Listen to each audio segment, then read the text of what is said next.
शिवोहम। गुरुदेव भगवान की श्री चरणों में साष्टांग दंडवत प्रणाम। शिवोहम। शिवोहम। क्या रहेगा आज की चर्चा का विषय?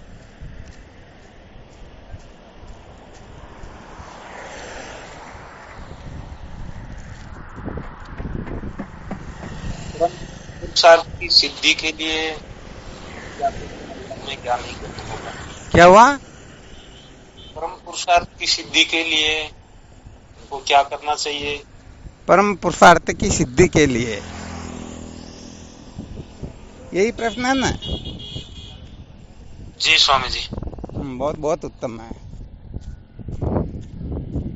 वैसे देखा जाए तो साधकों को केवल और केवल मात्र इसी का चिंतन मनन विशेष रूप से करना होता है।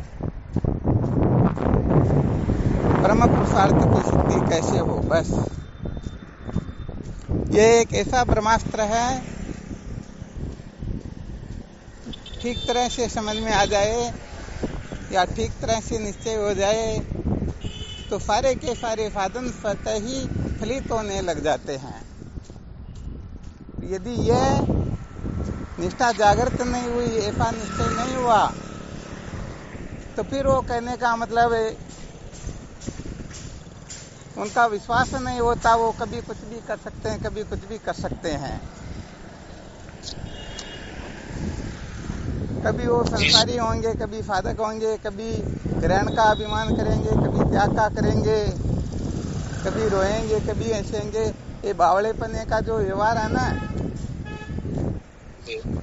वह व्यवहार ही सर्वत्र उनके द्वारा होता रहेगा।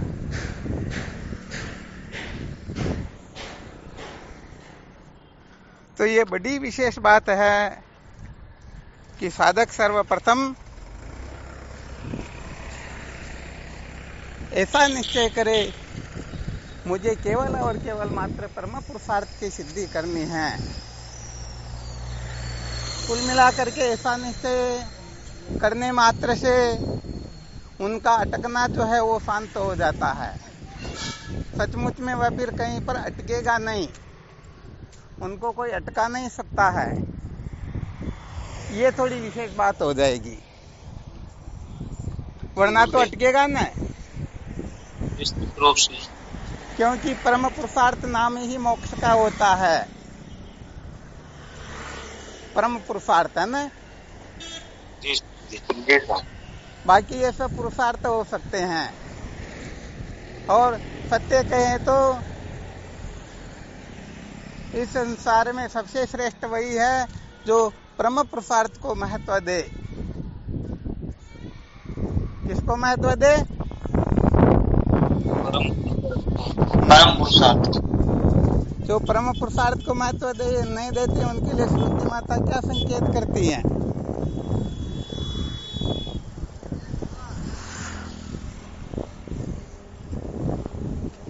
मोक्षार्थी पुरुष ही दुनिया में श्रेष्ठ नर है, धर्म अर्थ काम वाले पशु के समान चर है। यही होता ना? जी स्वामी। हाँ, थोड़ा यहाँ विशेष रूप से अपने को ख्याल रखना है। व्यवहारिक दृष्टि से देखा जाए तो धर्मात्मा आदि जो है ये बहुत ऊंची वस्तु होती हैं, परंतु जब मोक्ष के दृष्टिकोण से देखा जाए तो बताओ क्या होगा? तो ये निमन श्रेणी का हो जाएगा। क्या बात है! इसलिए मोक्ष की चाहना हो तब ही धर्म में अटका हुआ पशु होता है, क्योंकि केवल मात्र धर्म आदि को ही प्रमुख पुरुषार्थ समझ ले तो उन्हें पशु कहा जाता है। क्योंकि मोक्ष की चाहना तो है नहीं, और इनकी ही चाहना तो इनका फल केवल और केवल मात्र अनित्य संसार ही तो है। बिल्कुल। या कुछ और होगा? और कुछ नहीं होगा, मनोरंजन ही होगा, मौज हाँ, मस्ती केवल और केवल मात्र मनोरंजन ही होगा। इसलिए धर्म की अंतिम कक्षा तक पहुंच करके भी यदि कोई परम पुरुषार्थ को महत्व नहीं दे तो उनकी भी पशुओं में गिनती आ जाती है। फिर साधारण पुरुषों की तो बात ही क्या है।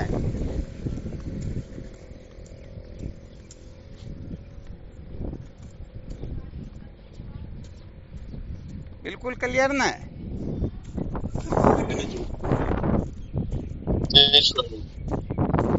हाँ, तो कुल मिलाकर के इतना ही बताना चाहते हैं कि कम से कम उनकी जो भूमिका है वो बिल्कुल ठीक ठीक हो, क्योंकि भूमि ठीक ठीक होने पर निश्चित रूप से बीज उदय हो जाएगा और वह फलित भी हो ही जाएगा।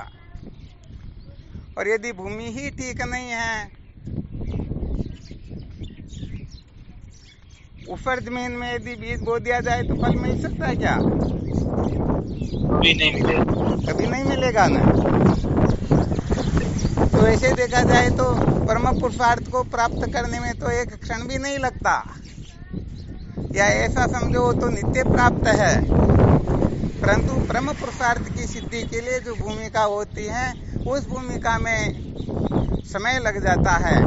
ये अनंत जन्मों से जो साधक साधनाएं करते आ रहे हैं ना, केवल परम पुरुषार्थ की भूमिका को ठीक तरह से क्रियान्वित करने के लिए ही सारे के सारे साधन भजन हैं।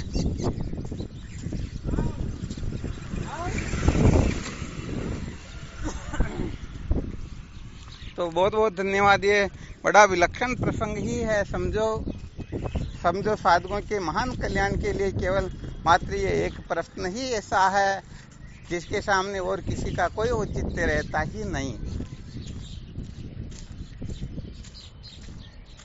बिना जिज्ञासा जागर तो ये तो सब गड़बड़ घोटाला ही ना है।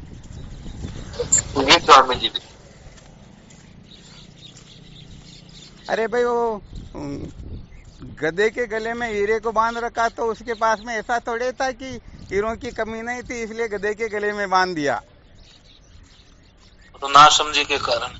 अरे वो तो करोड़ रुपए का, लाख रुपए का हीरा है, परंतु वो जानता नहीं बेचारा, इसलिए बांध रखा। बिल्कुल। तो ऐसे ही यहाँ पर साधक गड़बड़ घोटाला कर लेते हैं। सचमुच में जो जानने योग्य है उसको जान नहीं पाते, और जो जानने योग्य नहीं है उन्हीं के पीछे रात दिन पागल होकर के पड़े रहते हैं। यही होता है ना अधिकतर? जी गुरुदेव, बिल्कुल यही होता है अधिकतर। क्या यही है। इसलिए या तो ऐसा समझ में आ जाए कि हम जो कुछ भी कर रहे हैं इससे परम पुरुषार्थ की प्राप्ति होने वाली है नहीं, अर्थात ये परम पुरुषार्थ की प्राप्ति के साधन है नहीं। और परम पुरुषार्थ की प्राप्ति के साधन नहीं है तो फिर तो निश्चित रूप से विवेक उदय होगा ही होगा। बिल्कुल। ये नहीं है तो फिर कौन से साधन हो सकते हैं? बिल्कुल, ऐसा फिर होगा ही होगा ही। हाँ, तो सत्य कहें तो इस प्रकार की जो समझ जागृत होती है ना, वो अनंत जन्मों के पुण्यों का फल होती हैं। जिनका अंतिम जन्म होता है या जिनके मलविक्षेप दोषों की निवृत्ति होकर के जिनमें थोड़ा बहुत विवेक जागृत हुआ है, ऐसे साधकों के हृदय में फिर इस प्रकार की जिज्ञासा जागृत होती है कि सचमुच में परम पुरुषार्थ क्या है, उसकी प्राप्ति कैसे होती है।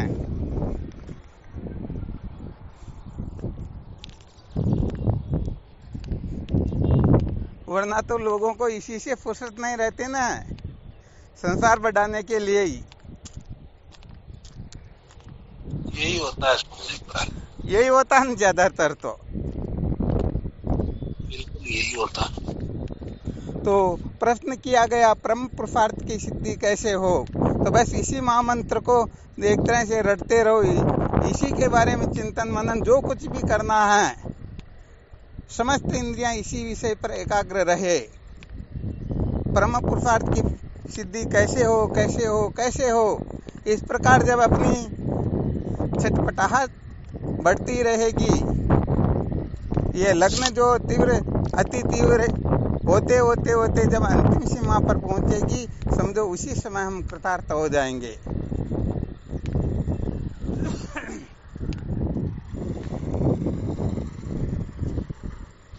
अच्छा, विचार करके देखो, किसी को ये लगन लग जाए कि घड़ा कैसे बनाया जाता, तो वह कुम्हार के पास में जाएगा या डॉक्टर के पास में जाएगा? कुम्हार के पास में जाएगा, बिल्कुल पक्का। ऐसे ही संसार में सब जगह पर देख लो, जिसकी चाहना होगी वह उसी तरफ जाएगा ना।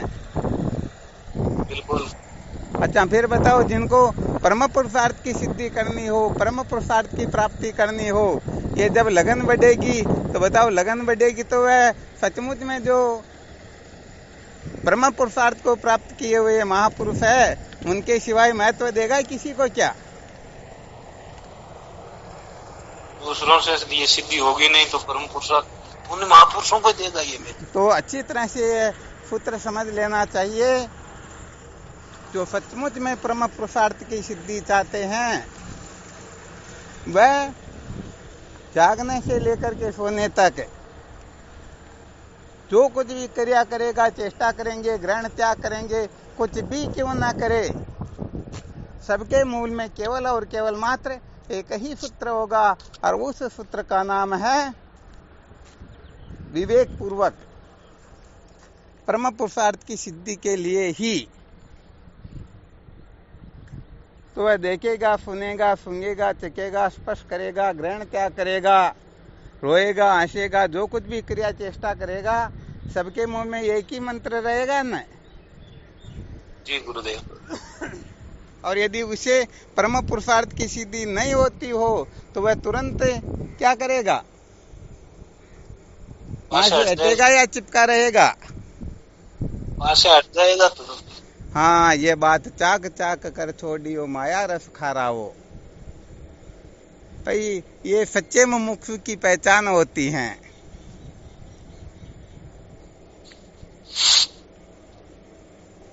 तो जो ग्रहण करने योग्य है उसी को ग्रहण करने लगे और त्यागने योग्य उसका तत्क्षण बिना सोच विचार किए, बिना कुछ गड़बड़ घोटाला किए उसका यदि हम त्याग कर दें, तब समझो हम सचमुच में परम पुरुषार्थ की सिद्धि को चाहते हैं, परम पुरुषार्थ को हम महत्व देते हैं।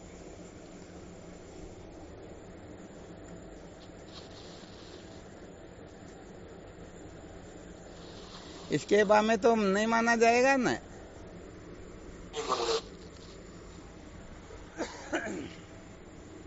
या मान लिया जाएगा?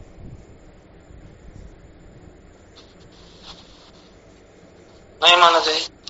हाँ, बिल्कुल बिल्कुल। तो ये जो सूत्र बताएं, ये बड़ा विलक्षण सूत्र है। इस प्रकार की छटपटाहट जगने के पश्चात केवल मात्र यही निश्चय हो जाए, मुझे परम पुरुषार्थ की सिद्धि ही चाहिए, तो फिर वह न चाहते हुए भी याज्ञवल्क्य जी महाराज को मैत्रेय ने जो कहा था कि महम तेन कुर्याम एन नामृता श्याम, उसे लेकर मैं क्या करूंगी, जिससे अमृत तत्व की प्राप्ति नहीं होती है, तो यह स्वतः ही उनके हृदय में प्रतिष्ठित हो जाएगा। उसे कहने का मतलब त्यागने योग्य पदार्थों के लिए कहना नहीं पड़ेगा, ग्रहण करने योग्य पदार्थों को जबरदस्ती सी उसे ग्रहण नहीं करवाया जाएगा। बिल्कुल क्लियर? जी गुरुदेव।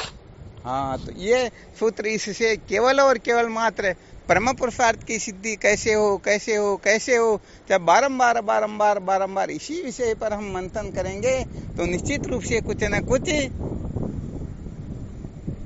ऐसी शक्ति सामर्थ्य जागृत होगी, अंततोगत्वा हम वैसा कर ही लेंगे।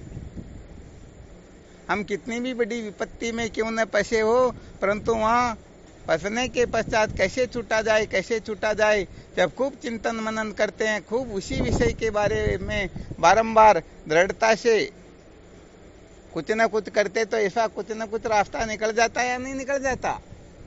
निकल जाता है। तो भाई वैसे जो रास्ता निकलता है वही रास्ता इस जगह पर निकल जाएगा। और सत्य कहें तो उनका ही वेदांत विचार, उनका ही ग्रहण त्याग, जो कुछ भी है सब उसी का सफल होगा, सार्थक होगा, और बाकी के लोगों का किसी का भी सफल होने वाला नहीं। इस बात को खूब अच्छी तरह से समझ लेना अपने को। सचमुच में ग्रहण भी उन्हीं का सार्थक होता है और त्याग भी उन्हीं का सार्थक होता है जिनके हृदय में परम पुरुषार्थ की सिद्धि कैसे हो ये सूत्र जागृत हो जाए। जिस दिन जागृत होगा समझ लीजिए सारे के सारे साधन भजन सफल हो गए। और यदि ये सूत्र नहीं जागृत होता है तो फिर कहने का मतलब अभी तक हम जो कर रहे हैं एक प्रकार से मनोरंजन ही है। सचमुच में अभी तक जीवन का जैसा लक्ष्य निर्धारित होना चाहिए वैसा लक्ष्य निर्धारित हुआ नहीं। अभी तक हम अंधेरे में टेला फेंक रहे हैं, तीर चला रहे हैं, लक्ष्य पर लग जाएगा, परंतु ऐसे तीर लक्ष्य पर लगने वाला होता ही नहीं।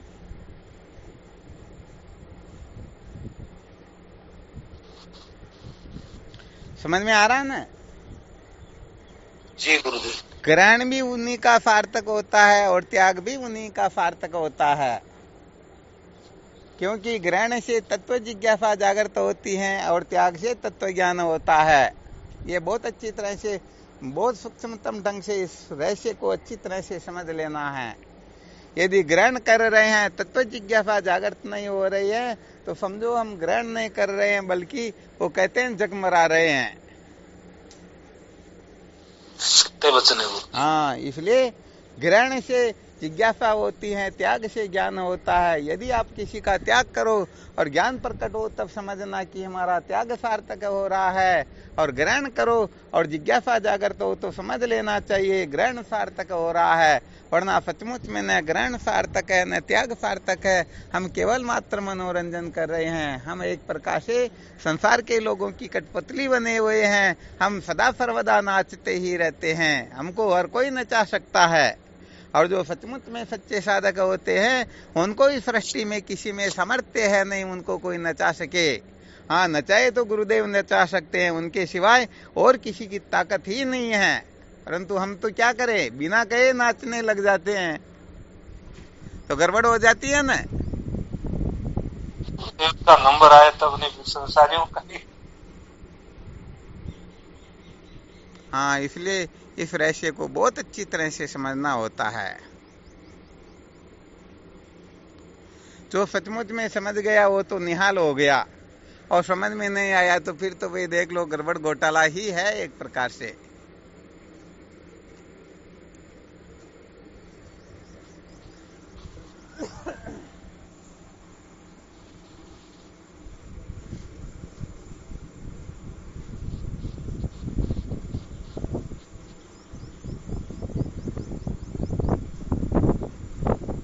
तो जीवन में अनेक प्रकार की वृत्तियां समय समय पर कालांतर में जागृत होती रहती हैं, कभी किसकी पूर्ति के लिए, कभी किसकी निवृत्ति के लिए।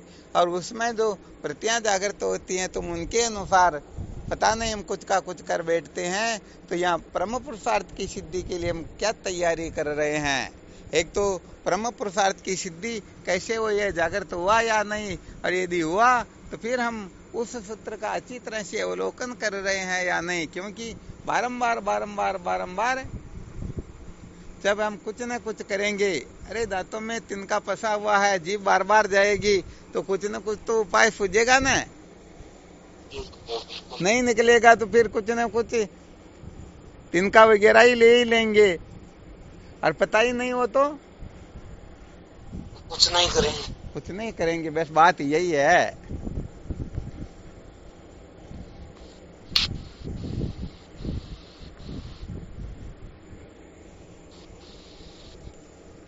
तो वैसे देखा जाए तो ये परम पुरुषार्थ की सिद्धि के लिए भूमिका है। सचमुच में जो परम पुरुषार्थ को चाहता है वह केवल और केवल मात्र महत्व जो देगा वो केवल और केवल मात्र वैदिक सिद्धांत को श्रुति माता को परम प्रमाण समझ करके श्रुति माता के अनुकूल, हाँ, परीक्षे लोकान कर्म चित्तान आती न मुंडक उपनिषद की श्रुति, परीक्षे लोकान कर्म चित्तान ब्रह्मणो निर्वेद मायान नास्त कृत कृतेन तद्विज्ञानार्थम स गुरुमेवाभिगचेत समेत पाणी श्रोत्रिय ब्रह्मनिष्ठम ये परम पुरुषार्थ की सिद्धि के लिए क्या करना होता है, तो इस श्रुति में A to Z तक जो कुछ भी है सारा का सारा रहस्य खोल करके रख दिया। इस श्रुति को शुरू से लेकर के अंत तक पूरी की पूरी जो की तू समझ लेना, फिर कुछ समझना शेष रहेगा ही नहीं। इसमें सारे के सारे सूत्र बता दिए, इनमें सारे के सारे साधन भजन सब कुछ आ गया।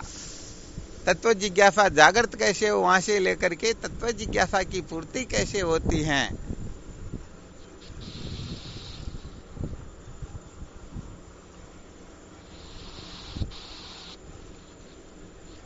कुल मिलाकर के समझो नक्शा तो अपने को मिल चुका है,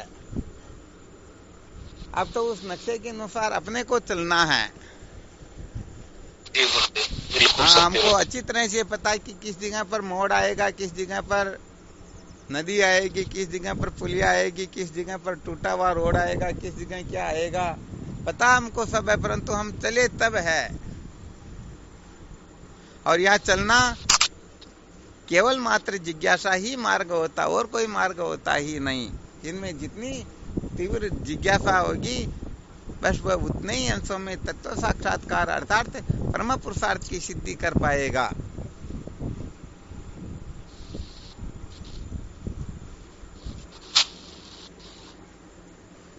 बिल्कुल क्लियर? जी स्वामी जी। हाँ, तो इसका बहुत अच्छी तरह से मंथन करो। जितना अधिक मंथन करेंगे, जितना सूक्ष्मतम ढंग से समझेंगे, समझो बस हम उतने ही निहाल हो जाएंगे।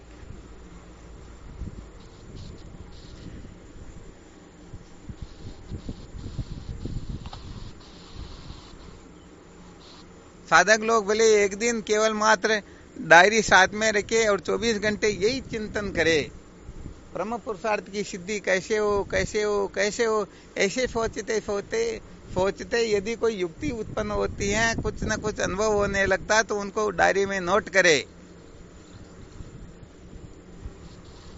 24 घंटे के अंतर्गत वो कितना क्या कर पाता है।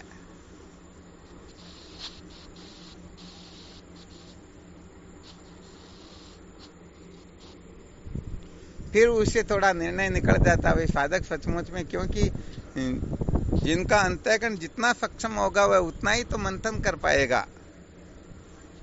जी गुरुदेव।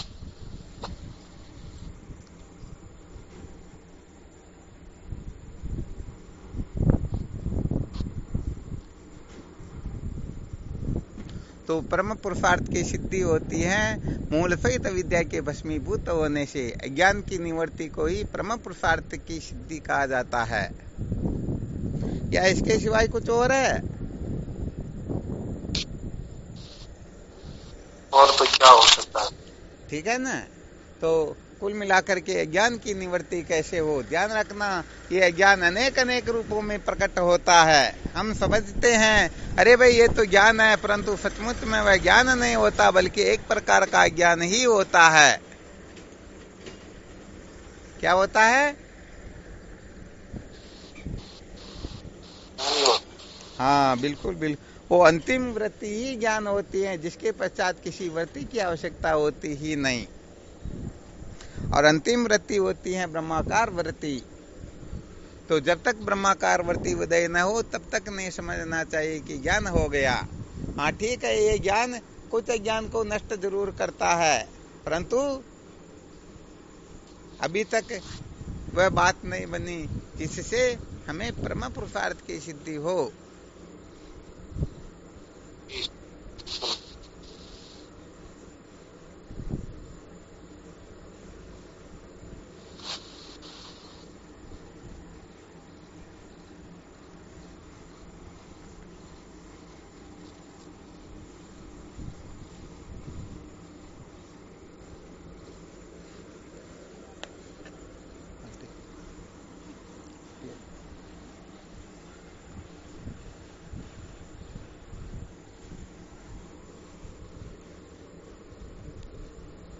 आवाज आ रही है? जी गुरुदेव आ रही। गुरुदेव आ रही गुरुदेव।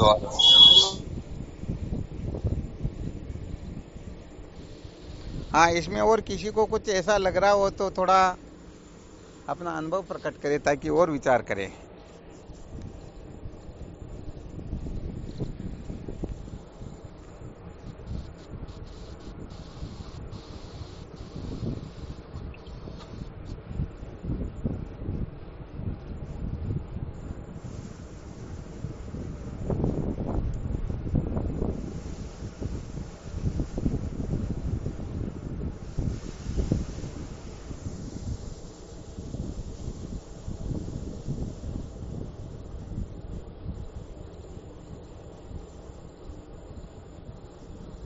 कुछ नहीं,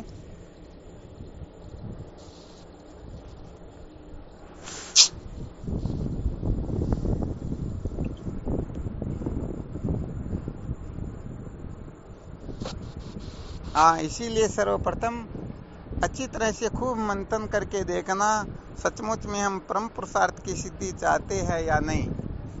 क्योंकि सचमुच में हम जिनको चाहेंगे वही युक्तियां अपने हृदय में प्रकट होने लगेगी, उसी प्रकार का चिंतन मनन होगा, वही सारी की सारी क्रिया चेष्टाएं होगी, ये बिल्कुल पक्का है।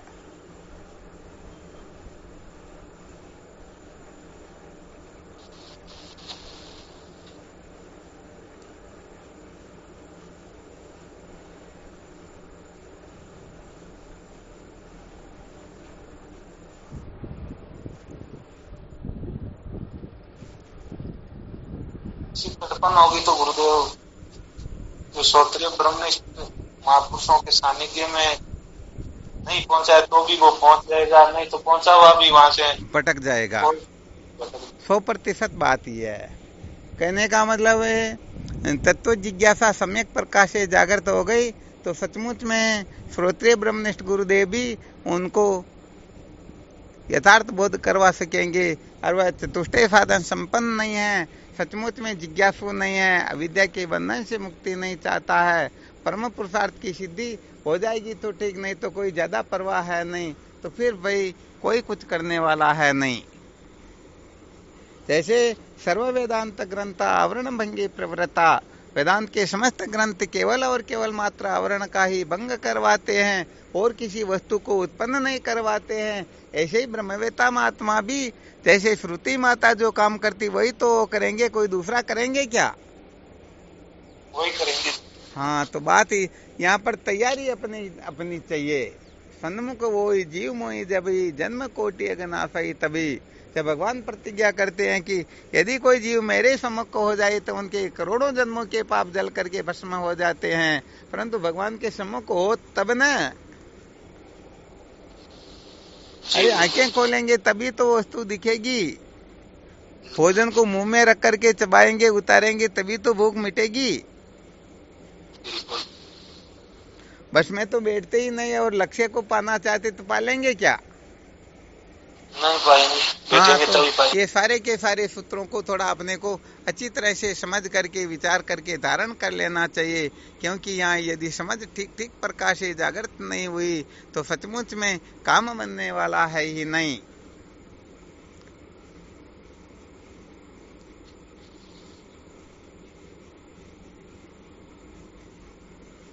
इसलिए भाई बात यह है कि जो सचमुच में जिज्ञासु हो जाता है ना, फिर उन्हीं के हृदय में अनेक प्रकार के प्रश्न खड़ा होते हैं, क्योंकि जो चलता उसे ही तो पता रहता है कि यहाँ पर मोड़ आ रहा, तो मोड़ आने का मतलब रोड अलग से आ रहा तो अब इस पर जाऊं या इस पर जाऊं। अब जो घर पर ही बैठा वो प्रश्न थोड़े करेगा क्या, किसी को पूछेगा थोड़े ही। हाँ, कुछ भी समस्या होगी तो वह किसी न किसी को पूछेगा ही पूछेगा, परंतु जब समस्या ही नहीं तो फिर पूछना क्या? समस्या होगी तभी पूछे। हाँ, बिल्कुल सत्य बात है। तो अपने को कुल मिलाकर के जो कुछ भी प्राप्त है इन सबको हमें अल्प समझना है, ये अल्प ही है। वास्तव में यही जीवन का सार नहीं है, इसी के लिए मानव जीवन नहीं मिला है। इसका मतलब यह नहीं कि इनको त्याग दो, फेंक दो, तोड़ दो, फोड़ दो, कुछ भी कर दो, ऐसा नहीं कहते हैं, बल्कि उत्तम जिज्ञासु जो होता है संसार के पदार्थों को प्राप्त करके वह संतुष्ट नहीं होता है। वह जानता है कि ये सारे के सारे परम पुरुषार्थी में बाधक ही है। इनसे परम पुरुषार्थ की सिद्धि होती नहीं। ये तो केवल और केवल मात्र देह यात्रा के लिए संभव है। भोजन करने से भूख ही तो मिट सकती है, परमात्मा की प्राप्ति थोड़े होती क्या? नहीं होती। अथवा हो जाएगी? नहीं होगी, भूख ही मिटेगी। और बात यही तो, ऐसे जितने भी संसार में साधन है, जितने भी विषय है, जितनी भी क्रिया चेष्टाएं हैं, वो केवल और केवल मात्र उतना ही फल प्रदान कर सकती है। परंतु ये ब्रह्म विद्या तो समस्त फलों का भी फल है, ये तो अंतिम फल होता है। इसको प्राप्त करने के पश्चात तो कुछ भी करना, जानना, पाना, छोड़ना शेष रहता ही नहीं। यही विशेष बात होती है।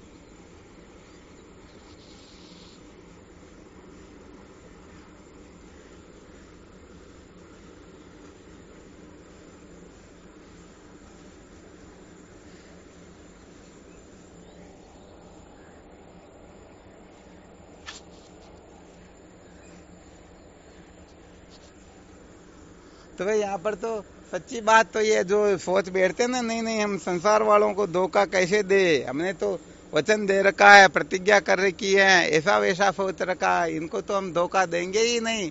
तो ये धोखा नहीं दोगे तो कोई दिक्कत नहीं, धोखा खाते रहो। और क्या, धोखा देने का मतलब संसार वालों को राजी रखना, ये कहीं नाराज न हो जाए।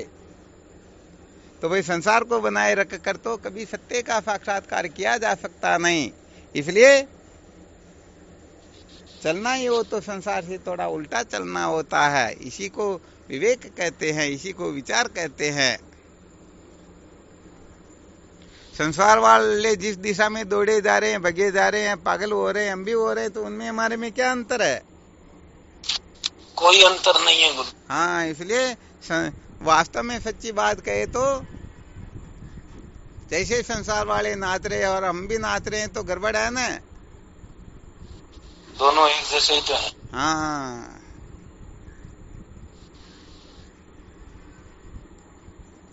यहाँ पर तो विधि एरी शंभु नचावन आ रे चौपाई आती ना, ध्यान में है किसी को क्या?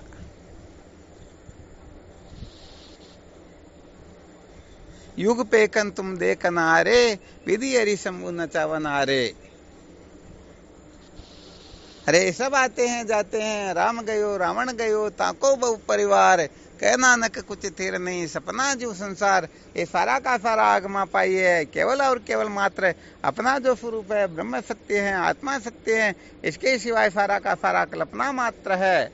तो झूठे को झूठा जानना ही जीवन की सार्थकता होती है। और जब झूठे को झूठा जानते हैं तो फिर झूठे के प्रति जो आग्रह होता है, सच्चा समझ करके जो व्यवहार करते हैं, वो सारा का सारा वो तीसरी को प्राप्त हो जाता है।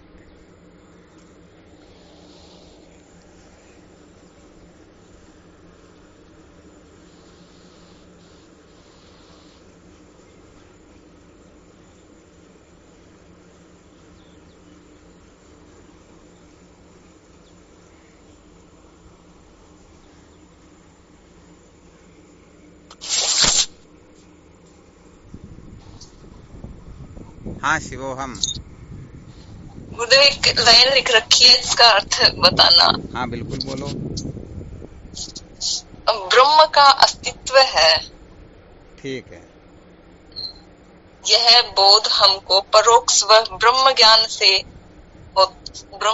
से हो जाता है। ठीक है, समझाइए गुरुदेव। यहाँ पर तो केवल अस्तित्व का मतलब यहाँ परोक्ष ज्ञान की चर्चा की गई है। ब्रह्म है ऐसा जानना, इसको शास्त्रों में परोक्ष ज्ञान कहा गया है। तो यहाँ आपने क्या लाइन लिखी? ब्रह्म का अस्तित्व है। हाँ, ब्रह्म का अस्तित्व है, यह बोध हमको परोक्ष व ब्रह्म ज्ञान से हो जाता है। हाँ, थोड़ा परोक्ष का समझाइए हमें, परोक्ष से। हाँ, परोक्ष थोड़ा समझ में है। परोक्ष का मतलब जैसे आप अभी समझो 10 सहेलियां बैठी हुई हैं, इनमें से कोई सहेली आकर के कहते अरे भाई मेरे को सीमा से मिलना है, सीमा है क्या इसके अंतर्गत? तो किसी ने कहा भाई हाँ हमारे में सीमा भी बैठी हुई है, तो उनको परोक्ष ज्ञान तो हो गया भाई इतनी जो बेटी है इसमें सीमा नाम की कोई बैठी हुई है। परंतु सीमा कौन वह पहचानती थोड़ी क्या? पहचानेगी तो तब जब उसको कोई ना कोई बता देंगे भाई ये सीमा है, वरना नहीं पहचानेंगे ना। तो ऐसे ही सबसे पहले परमात्मा का परोक्ष ज्ञान होता है, परमात्मा है।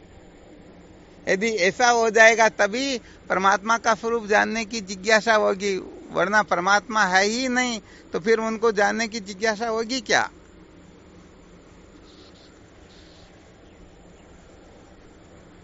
नहीं होगी। हाँ, नहीं होगी, बिल्कुल सही। क्या होता है कि ज्ञान की पद्धति है कि पहले परोक्ष ज्ञान होता है, उसके बाद में अपरोक्ष ज्ञान होता है। तो इसको अवान्तर भी कह सकते हैं। हाँ, ये अवान्तर वाक्य से जिस जो ज्ञान होता है उसको परोक्ष ज्ञान कहते हैं। परमात्मा सत्य है, चित्त है, आनंद है, वो नित्य है, सर्वज्ञ है, सर्वगत है। अनेक अनेक अनेक प्रकार के विशेषणों के द्वारा जो परमात्मा का बोधन करवाया जाता है, सारा का सारा परोक्ष ज्ञान ही है। अरे भाई, पहले तो लालसा उदय करवाई जाती है। तो भाई जैसे भाई फलाने गांव में एक ऐसा सूरवीर है, ऐसा साधक है जो इस प्रकार की अनेक अनेक योग्यताएं रखते हैं, तो बताओ सुनने वाला चाहेगा ना, अरे भाई ऐसे उत्तम कोटि के जो महापुरुष है उनका तो मैं भी सानिध्य करूं, दर्शन करूं, कौन है उनके बारे में जानूं। तो उनकी ओर प्रवृत्त करने के लिए पहले उनके बारे में कुछ न कुछ जानकारियां चाहिए या नहीं चाहिए? चाहिए। तो बस यहाँ पर भी कहने का मतलब एक ऐसा तत्व है जिसको जानने मात्र से जीव जन्म मरण के चक्कर से मुक्त हो जाता है। ये बात सुनते ही साधक कहने लगा, अरे भाई मेरे को भी बताओ ना। बिल्कुल बिल्कुल। कभी देखा होगा ट्रेनों में, बसों में ये लोग चढ़ जाते हैं, चढ़ करके सबको सावधान करके कहते अरे भाई सुनो सुनो सुनो, और फिर बहुत बड़ी रूपरेखा बनाते, बहुत बड़ा अध्यारोप खड़ा करते, देखो इतनी खतरनाक एक बीमारी होती है, उनका इलाज कराने में लोग लाखों करोड़ों रुपए खर्च कर देते हैं, फिर भी ठीक नहीं होते, मर जाते। हमारे पास में 100 रुपए की औषधि है और वह निश्चित रूप से शर्तें आपको ठीक कर देगी। और फिर लोग जब ऐसा सुनते हैं तो तुरंत उनकी ओर प्रवृत्त हो जाते हैं, अरे भाई हमको भी दे दो, हमको भी दे दो। तो पहले उनके गुणों का बखान किया जाता है ताकि हमारे हृदय में उनके प्रति प्रवृत्ति, महत्व बुद्धि कुछ न कुछ जागृत हो। और जब सचमुच में जागृत हो जाए तो फिर हम कहेंगे अरे भाई वो है कहाँ पर, मुझे भी दिखाओ ना। तो फिर तत्वमसि महावाक्य आदि के उपदेश की फिर आवश्यकता रह जाती है। यहाँ पर कुल मिलाकर के जो कक्षाएं बनी होती है ना, जी गुरुदेव, हाँ, धर्म, उपासना, योग आदि की कक्षा से होते हुए संत महापुरुषों की कक्षा और अंत में ब्रह्मवेत्ता गुरुदेव की कक्षा। तो नियम ये होता है कि जिस जिस कक्षा का जो महात्मा होता, संत होता या शिक्षक होता, तो उनको उस कक्षा का ही उपदेश करना होता है। यदि आगे की कक्षा का कर दे तो आगे जाने का फिर कोई औचित्य ही नहीं रहता है। सही बात। तो फिर ये कहने का मतलब जैसे जैसे उनके हृदय में लोभ जागृत करवाते हैं तैसे तैसे वो आगे बढ़ता जाता है, और आगे बढ़ता जाता रहेगा तो धीरे धीरे अंतोगत्वा श्रोत्रिय ब्रह्मनिष्ठ गुरुदेव तक पहुंचेगा ना। जी गुरुदेव, निश्चित रूप और से। उसकी श्रद्धा भी परिपक्व होते होते पहले कुछ अंशों में थी, थोड़ी बड़ी, फिर बड़ी, फिर बड़ी, ऐसा करते करते ईश्वर तक उनकी श्रद्धा थोड़ी विशेष हुई। और जब संत महापुरुषों के सानिध्य में जाएगा तो ईश्वर उनको संत महापुरुषों के रूप में प्राप्त हो गए, तो अब उनकी श्रद्धा और बहुत ज्यादा बढ़ जाएगी। और जब गुरुदेव के रूप में उनको प्राप्त होंगे तो उनकी श्रद्धा फिर अंतिम कक्षा पर होगी, अंतिम छोर पर होगी। और ये अंतिम छोर की जो श्रद्धा होती है वही विषय विद्या के बंधन से मुक्त करवा देती है। ये विशेष बात है।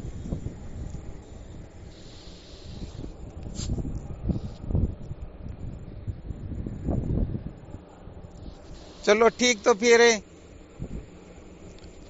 इसका चिंतन मनन करना, ठीक है ना?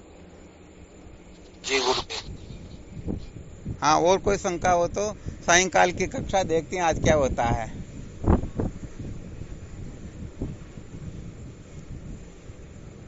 ठीक, शिवोहम। प्रणाम, आपकी चरणों बारंबार जय हो गुरुदेव आपकी जय। प्रणाम गुरुदेव। शिवोहम। हाँ शिवोहम। प्रणाम गुरुदेव। शिवोहम। प्रणाम गुरुदेव। गुरुदेव भगवान के पावन चरणों में कोटि कोटि। हाँ शिवोहम। गुरुदेव भगवान के शीत चरणों में साष्टांग दंडवत प्रणाम। शिवोहम। शिवोहम।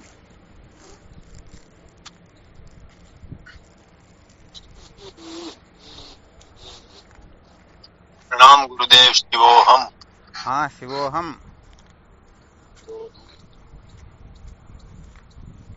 प्रणाम स्वामी जी आपके चरणों में कोटि कोटि प्रणाम। शिवोहम।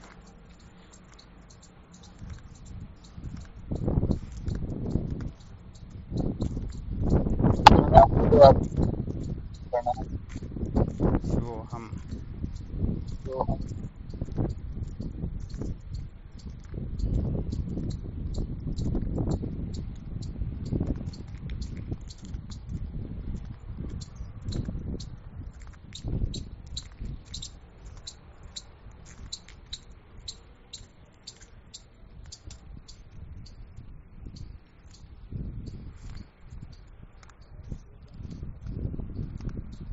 चलो ठीक फिर है ना शिव